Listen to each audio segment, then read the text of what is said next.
नमस्ते साथीहरू। म आज द आर्ट अफ लेजिनेसको पार्ट 2 लिएर आएको छु, माइन्डसेट। यो माइन्डसेटमा के भनेको छ भन्ने कुरा थोरै मैले पढाएको थिएँ होइन।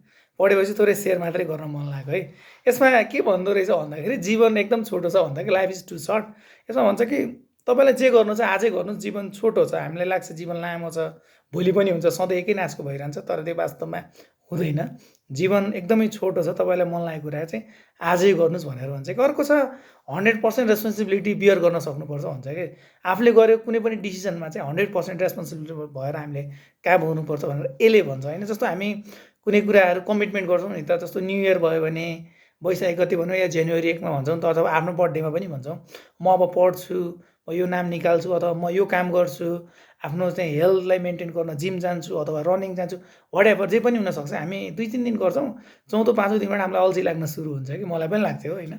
सो त्यस्तो हुन्छ। तसर्थ यो 90% मान्छेले चाहिँ आफ्नो प्लान बिचैमा डिक्लाइन गर्छ अरे कि 10%ले मात्रै त्यो प्लान चाहिँ सक्सेस गर्दो रहेछ कि। अर्को यसले के भन्छ भन्दाखेरि surround your self with right people भनेर भन्छ कि। अर्थात् हामी कस्तो हुन्छ भन्दाखेरि हामीले हाम्रो साथीहरू 5 जना एभरेजको हामी हो अरे कि। त्यही भएर राम्रो बन्नु छ भनेपछि चाहिँ आफ्नो सङ्गत चाहिँ सुधार्नुपर्छ भनेर भन्छ कि।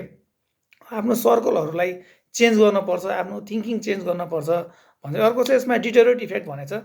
यो डिटेरोट इफेक्ट भनेको के रहेछ भन्दाखेरि एउटा फिलोसोफरलाई चाहिँ अलिकति पैसा धेरै आउँछ, अनि उसले आफ्नो चाहिँ एउटा जस्तो छालाको ज्याकेट किन्छ, त्यो किन्यो भने फेरि उसलाई महँगो जुत्ता किन्न मन लाग्छ, महँगो जुत्ता किन्न महँगो जुत्तासँग सुहाउने फेरि उसलाई अरू कुरा किन्न मन। यसले गर्दाखेरि उसको धन सकिन्छ क्या। कि त्यसलाई चेनको एउटा इफेक्ट हुन जान्छ कि, त्यसलाई डिटेरोट इफेक्ट भनेर भन्छ होइन। अर्को छ your comfort John is your enemy भन्दो रहेछ। सरकार हामीलाई सजिलो कुरा चाहिँ हाम्रो लागि एनिमी, अल्टिमेटमा चाहिँ यसले हामीलाई केही पनि दिन्न भन्छ कि। यो प्लेस चाहिँ ब्युटिफुल हो होइन, कम्फर्ट जोन भनेको, तर त्यहाँ कुनै पनि चिज ग्रो हुन सक्दैन। हरेक कुराहरूसँग जसले सङ्घर्ष गर्छ, जुझ्छ, त्यो चाहिँ अझ बढी फल्छ, फुल्छ, अग्लो हुन्छ, अथवा त्यसले चाहिँ एउटा भ्यालु लिन्छ भनेर भन्छ कि। अर्को यसले के भन्छ भन्दाखेरि किप इट सिम्पल भन्छ। केही कुरा छ भने त्यसलाई सिम्पल पार्नुहोस्। आफ्नो गोल छ भने त्यसलाई सानो सानो टुक्रा पार्नुहोस्, छिटो एचिभ हुन्छ। अनि छिटो एचिभ गऱ्यो भने त्यसले हामीलाई अझ बढी मोटिभेट गर्दो रहेछ कि। केही नगर्नुभन्दा त जस्तो केही कुरा नगर्नुभन्दा त ठुलो कुरा पनि गर्न नसक्ने पनि हुन्छ। बरु सानसानो कुरा गर्ने होइन, खालि किन बस्ने भनेर यसले भन्दो रहेछ क्या। अर्को छ छोटो र छिटै प्राप्त हुने चाहिँ लक्ष्यहरू राख्नुपर्छ। हामीले हाई एम्बिसनहरू राख्नु हुँदैन भन्छ यसले होइन। त्यसै गरी टेक रिक्स भन्छ क्या। रिक्सले चाहिँ डराउनु हुँदैन भन्छ। अब हामी जाहिर खाने मान्छेहरू रिक्स लिन डराउँछौँ होइन, त्यसलाई छोडेर अथवा अर्को ठाउँमा जानलाई, अथवा त्यो छोडेर आफ्नो कुनै एउटा बिजनेस गर्नलाई, सेक्युर बिजनेस गर्नलाई हामी डराउँछौँ। तर हामीलाई जब चाहिँ प्यारो भइरहेको हुन्छ होइन। सो जसले बिजनेस गर्छ नि आज उनीहरू हाई छन् नि त। अब आजको दिनमा पनि हेर्ने हो भने पनि जति पनि टप लेभलकोहरू छ उनीहरू भने के हो त, बढी रिक्स टेकर हो क्या। जति बढी रिक्स लग्यो त्यति धेरै इन्कम जेनेरेट गरे। सो रिक्स लिन चाहिँ हामीले डराउनु हुँदैन भन्छ होइन। यो हामीले कसैको थिङ्किङको ट्र्यापमा पनि पर्नु हुँदैन भन्छ कि। हरेक मान्छेले आफ्नो आफ्नो आइडिया सेयर गरेर हुन्छ नि त होइन। त्यो उनीहरू हामी कहिले पनि थिङ्किङमा चाहिँ हामी ट्र्यापमा चाहिँ पर्नु चाहिँ हुँदैन भन्छ। अरू चाहिँ do the hard thing first भन्छ क्या।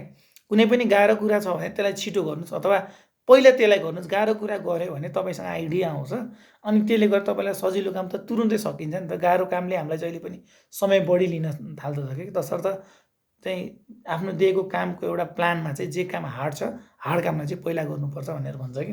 अर्को छ यसले दिस टु सेल पास पनि भन्छ। अर्थात् कुनै कुरा आज भइरहँदैन कि, आज हुन्छ भोलि हुँदैन कि। आज खुसी छ भोलि नहुन पनि सक्छ होइन। आज एउटा कुरा छ भोलि त्यो नहुन पनि सक्छ। सबैको सधैँ कुरा त्यही कुरा सधैँ रहन सक्दैन। यो परिवर्तनशील छ होइन। एकचोटि आउँछ फेरि यो जाने नै छ। यो चाहिँ हाम्रो माइन्डसेटमा चाहिँ हामीले यो कुरा चाहिँ हामीले राख्नुपर्छ भन्छ कि।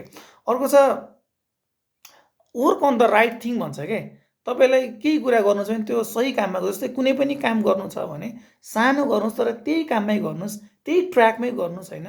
रङ चाहिँ काम नगर्नु, त्यही ट्र्याकमा गर्नु। सानो सानो असर परे पनि त्यसले चाहिँ एक दिन चाहिँ ठुलो एउटा मुकाम चाहिँ एचिभ गर्छ भन्छ। जस्तो एउटा ठुलो घर बनाउनलाई एउटा एउटा एउटा एउटा इँटा थप्दै जाने त हो नि। एकैचोटि ढ्वात्त त्यो ठुलो घर त जाँदैन नि त होइन। एउटा इँटा थप्दै थप्दै थप्दै त्यसले के गर्छ त एउटा महल नै खडा गर्छ नि त होइन। अर्को छ केही गर्नु के, तर पर्फेक्ट नै नखोज्नुहोस् भन्छ के। सबै चिज चाहिँ पर्फेक्ट हुँदैन नि त। तर पर्फेक्ट नहुन सक्छ भनेर हामीले केही काम छोडिदिन्छौँ कि त्यसो गर्नु हुँदैन। जे आउँछ त्यसलाई गर्दै जानुहोस्, पर्फेक्टकै पछि नलाग्नुहोस्। तपाईँले पर्फेक्ट नै खोज्यो भने तपाईँले लगभग एचिभ गर्ने चाहिँ शून्यता हुन्छ कि। तसर्थ काम गर्दै जानुहोस् अनि त्यसलाई पर्फेक्ट बनाउँदै जानुहोस्। केही कामै नगर्नुभन्दा त थोरै गर्नु पनि राम्रो हो नि त। त्यसै गरी छ चाहिँ सबैले आफूलाई एउटा उच्च मनोबलका साथ चाहिँ जहाँ पनि प्रयोग गर्न सक्छ भनेर यसले भन्दो रहेछ कि। अर्को छ केही कुरा चाहिँ डेली रुटिन बनाउनुपर्छ हामीले होइन।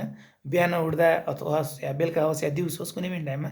मेरो पनि एउटा बानी छ, कहिलेकाहीँ म छिटो उठ्यो भने त म आफ्नो रेगुलर काम गरिहाल्छु। होइन भने कहिलेकाहीँ आजभोलि वर्ल्ड कप चलिरहेछ अनि कहिलेकाहीँ ढिलो उठ्यो भने म ढिलो पनि उठिन्छ राति हेऱ्यो भने। तर म जे काम गर्थेँ नि त्यो काम चाहिँ म गर्छु नै फेरि। आधी घन्टा 45 मिनट जस्तो चाहिँ मैले त्यो काम दिएकै हुन्छु। या एक्सर्साइज हुन्छ, मेडिटेसन हुन्छ होइन, यो काम चाहिँ म गरेकै हुन्छु मैले। अनि त्यसपछि चाहिँ लर्न टु से नो। कहिलेकाहीँ सधैँ चाहिँ यसभन्दा पनि हामीलाई दुःख हुन्छ कि हामी त्यो प्रति जिम्मेवार भइहाल्नुपर्छ एस भन्यो भने। त्यही भएर नो पनि भन्न सक्नुपर्छ। यो अवस्थाअनुसार चाहिँ फरक फरक हुन्छ है। तर हामी चाहिँ जब एस भन्छौँ नि, एस भनेपछि हामी त्यो प्रति हामी के हुनु पऱ्यो, जवाबदेही हुनु पऱ्यो कि परेन। जानैपर्छ, हुन्छ भन्यो भने जानैपर्छ होइन। तसर्थ कहिलेकाहीँ नो पनि भन्न सक्नुपर्छ होइन। बी प्रोडक्टिभ नट बिजी भन्छ यसले। हामी जस्तो समय चाहिँ कन्ज्युम गर्नुभन्दा बरु उत्पादकत्व बढिदिनेतिर सोच्ने कि भन्ने कुरा पनि हो। जस्तो म केही काम गरिरहेको छु भन्दैमा काम गर्नु ठुलो कुरो भएन नि त। यसले रिजल्ट के दिइरहेछ, प्रोडक्टिभिटी दिइरहेको छ कि छैन होइन, यो ठुलो कुरा हो कि। यसले यो गर्दो रहेछ कि। अरू चाहिँ डोन्ट वेट होइन, कसैलाई पनि वेट नगर्नुहोस्। तपाईँलाई के काम गर्नु छ ऊ आउँछ गर्छु, ऊ आउँछ, तपाईँ कहिले पनि प्लान बन्दैन कि। तपाईँ आफै पनि हेर्नु, म घुम्न जाउँ, योले जाउँ भनेर जान्छु अथवा यो गऱ्यो भने हुन्छु, यो हुँदैन क्या। तपाईँलाई गर्नु छ भने गरिहाल्नुहोस् कि। कसैलाई वेट गर्न चाहिँ आवश्यक पर्दैन कि। प्यासेन्स राख्न पनि पर्छ कहिलेकाहीँ होइन। प्यासेन्सले हामीलाई चाहिँ यो एउटा चाहिँ एनर्जी दिन्छ कि। तर प्यासेन्स यत्तिकै राख्न भन्दा पनि केही काम गर्दै जाँदाखेरि प्यासेन्स राख्ने।